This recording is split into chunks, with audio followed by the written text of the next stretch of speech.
Good afternoon to everybody. Thanks for clicking on to the Monday edition of Vogan's European Outlook. It is the 8th of September and we are rapidly approaching the peak of the hurricane season from a climatological point of view. But things are certainly very quiet in the Atlantic at the moment. NHC's latest shows no tropical cyclone activity expected over the next 7 days or so, which is obviously good news. But it's been it feels as if this season has never really truly gotten going, and certainly based on what I'm seeing, at least over the next week anyway, we are not likely to see anything develop beyond that. Well, that remains to be seen. We are more than likely to see things kicking back off again, as we may see an MJO moving into the Atlantic Basin towards the latter half of the month. MJO, speaking of that, we have got it's bouncing around in a weak phase 1 and 2 at the moment. And if we look at the ECMWF, you can see here again, it's kind of bouncing around. It's generally in the null phase, but it's trying to amplify into phases 1 and 2 at the moment. And if we can get it into phases 2 and 3 and beyond that, it may try and send a bit of energy further eastwards. But at the moment here, things are relatively quiet from an MJO and tropical Atlantic point of view, and that means that the overall pattern that has essentially resulted in a much more westerly Atlantic-driven flow. The remnants of Hurricane Erin essentially flicked that switch from high pressure back to low pressure, and with nothing really moving along, from a tropical point of view, there is no real evidence to suggest that we're going to see anything shifting dramatically back towards higher pressure, at least for the foreseeable, anyway. So wanted to make mention, it was a busy weekend as always here in the channel. We had the Tropical Outlook back on Saturday, and then the live stream was at 4 p.m. last night. It was a good one as always, and you can check that back at your leisure. I did make mention of the comparison between 76 and 2025. A couple of things that I forgot to mention with regards to 76 versus 2025. So what I'm going to do is I'm going to try and do a video that compares recent heat waves with the past, and do a specific video for that, and looking back at 1976, which did have it still holds the record for the UK average maximum temperature for the summer. So that record still stands for the UK in terms of maximum temperature average for a summer season. We also seen a string of some 16 days above 30 Celsius at Heathrow. We had a very lengthy string of plus 32 Celsius days back in 76 as well.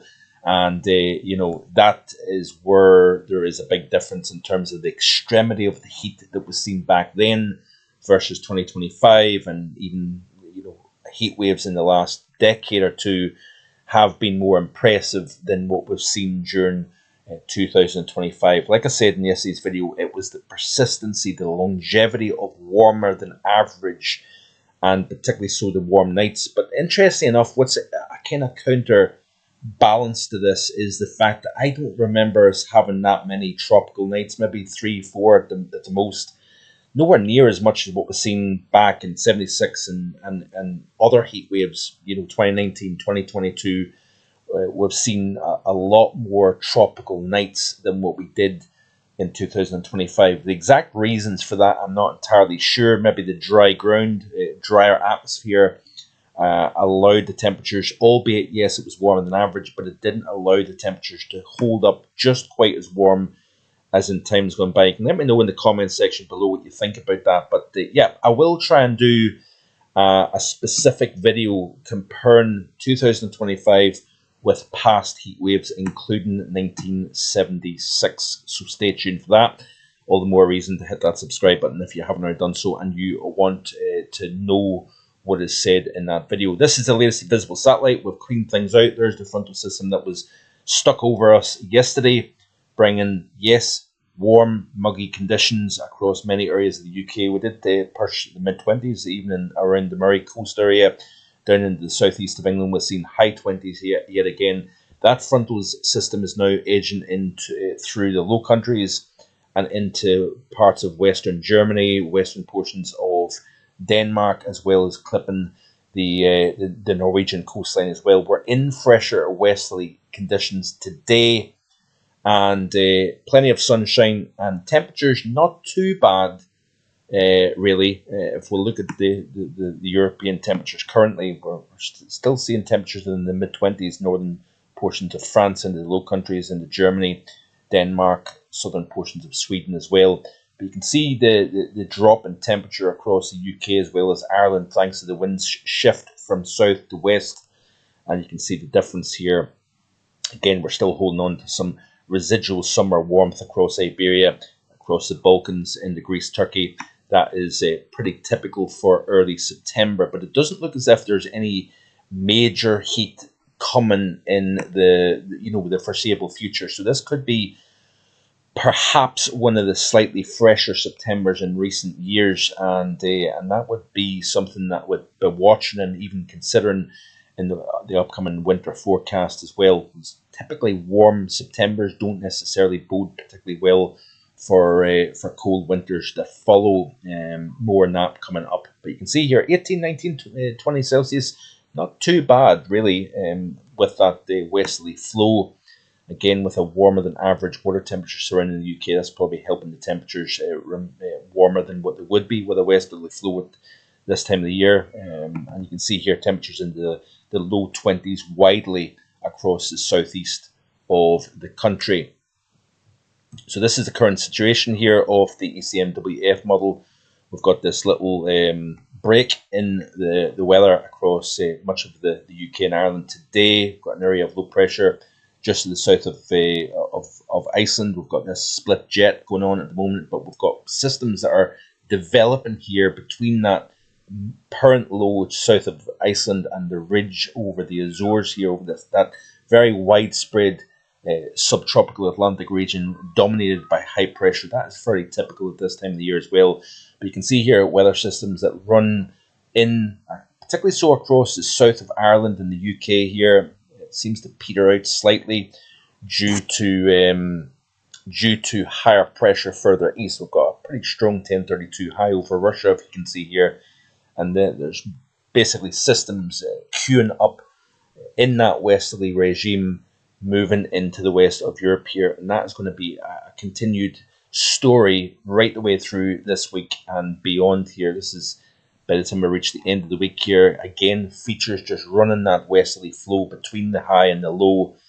And we've got a system that looks quite strong. It's deepening and expected to make an approach at the UK in the 970s by the time we reach the back half of the upcoming weekend and early next week. Going to be keeping an eye pretty close on that system, actually, with a Phase 2 MJO, which correlates quite nicely with this. This is the Paul Roundy correlation. You can see here, high pressure over Newfoundland, low pressure west or over the UK and Ireland here. This is pretty typical of a Phase 1, 2 of the MJO, and it's correlating very nicely indeed. If you look at this chart here, this is the upcoming 5 days of the GFS ensemble. You can see here this elongated, stretched out low and trough in the upper levels from Greenland all the way into the west of Europe here. There's that strong dominant subtropical high.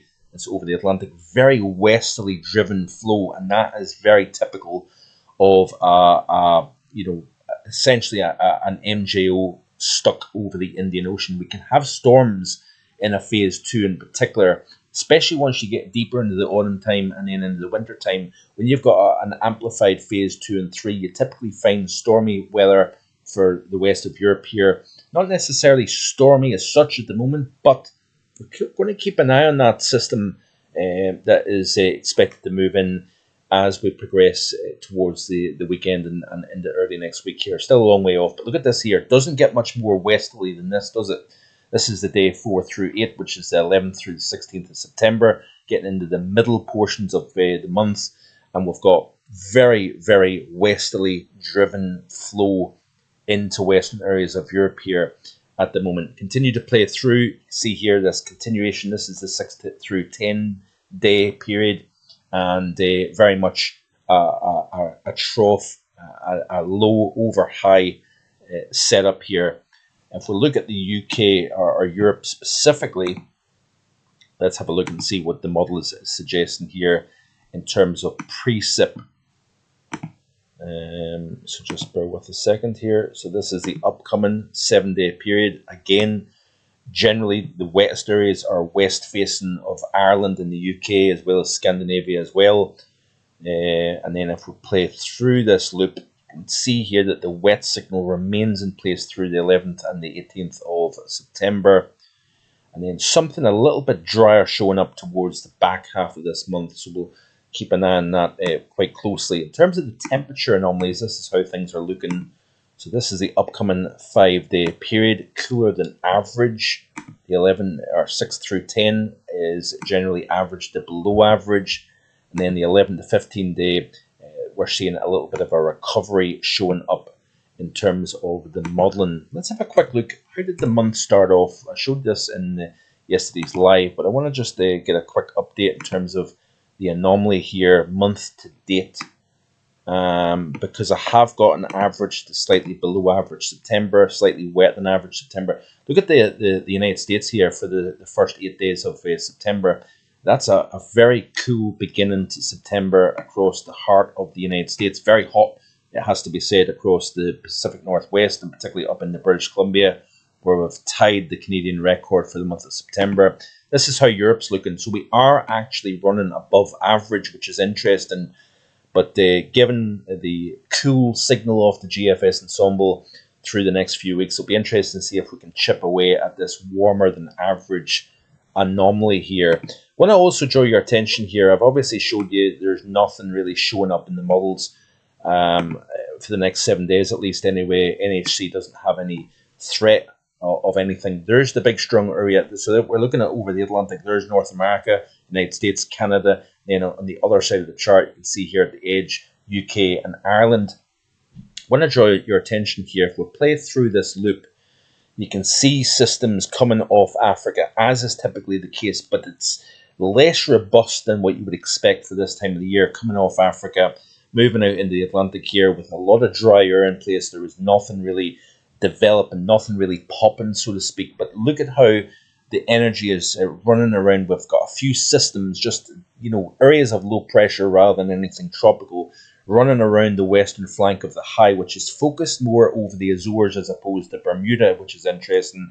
This creates an open door, this channel for energy running around the high, engaging with the jet here. We've got the big clash between colder air and warmer air. The jet is quite strong at the moment here, and we've got this energized situation here at the moment. There's that feature that we need to keep an eye on back half of the weekend and into early next week. Let's play back and see where this originated here. It looks as if we've got energy coming off the United States. Another feature here that is cutting down from Hudson Bay. It looks as if these two features merge together and then create this deepened area of low pressure. And we're likely to see the jet becoming stronger due to that. But I'll show you the jet in just a second, but if we play through this, that feature then runs into the northern UK and Ireland, potentially bringing stormy conditions here. And then if we continue to play through, you see here more features coming off. We've got this trough over the eastern side of North America.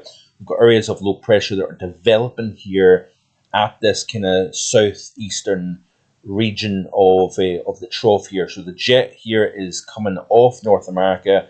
It's developing these areas of low pressure, and then they're running around the top of the high and into the UK and Ireland. But you notice here towards the 18th, we've got a feature, a couple of systems that are maybe showing up now. This is obviously just the GFS model, so we'll have to take this with a pinch of salt, but maybe see some features developing here. So one run of the GFS indicates that we've got a feature that runs into the mid-Gulf region of the United States. We've got another area of low pressure, possibly a storm, possibly a hurricane that is running northwards here. This may change the overall dynamics.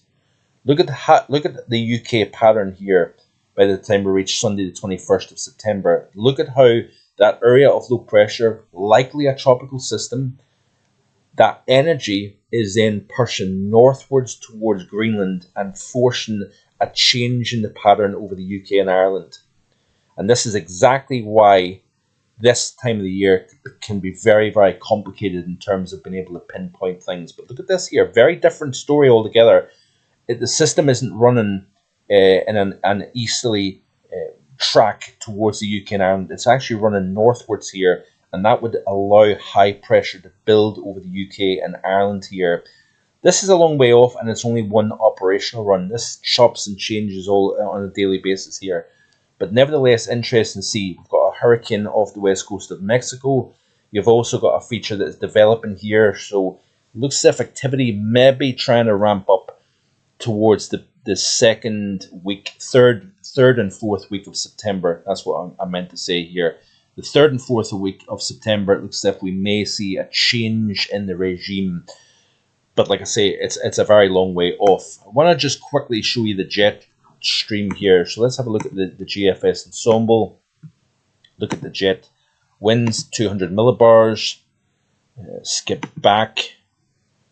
And this is the situation that we've got at the moment here. So we've got this dip in the jet. We've got a trough centered just to the west of the UK and Ireland. This was yesterday.